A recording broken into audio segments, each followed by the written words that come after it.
नमस्ते प्रणाम हर हर महादेव। स्वागत बरुआ सबके हमारे पीकेपी भोजपुरी यूट्यूब चैनल में। और हम बानी आप सबके छोट भाई प्रेम कुमार प्रेमी। रउआ सबके बता दी कि अभी जस्ट वीडियो हम बनौले रही कि कोमल जगह घाव हुई खेसारी लाल यादव अंतरा सिंह प्रियंका जी के जबरदस्त होली गाना ब्लॉक कर दल गई बा जेड म्यूजिक कोनो करके कॉपीराइट क्लेमिंग लगा के उ गाना के ब्लॉक कर दल गई रहा, जौन की शिव शक्ति फिल्म से रिलीज कर गई बा। अभी थोड़ा देर ही पहले गाना के मतलब खोलल गई बा। लागत कि कोनो कंपनी जेड म्यूजिक कंपनी से माइनेज करके वो गाना के फिर मतलब कि खोल दल गई बा। और वो गाना पूरा यूट्यूब पर बवाल मचा रहा बा, पूरा तांडव मचा रहा बा। और वो गाना पूरा धूम मचा रहा बा। कोमल जगह घाव है,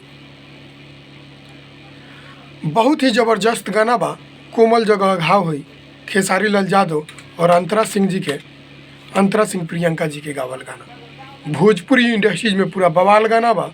रउआ सब सुनी और ढेर सारा प्यार आशीर्वाद दी। मनोज मिश्रा जी के कंपनी शिव शक्ति फिल्म्स, जौन आदि शक्ति फिल्म जौन कंपनी के मालिक मनोज मिश्रा जी बानी, वही मनोज मिश्रा जी के इहो कंपनी बा शिव शक्ति फिल्म्स, जौना पर होली के गाना बहुत ही ज़बरदस्त खेसारी लाल यादव अंतरा सिंह प्रियंका जी के गाना कोमल जगह घाव हुई डायरेक्ट वीडियो रिलीज कल गई बा। बहुत ही ज़बरदस्त गाना बा।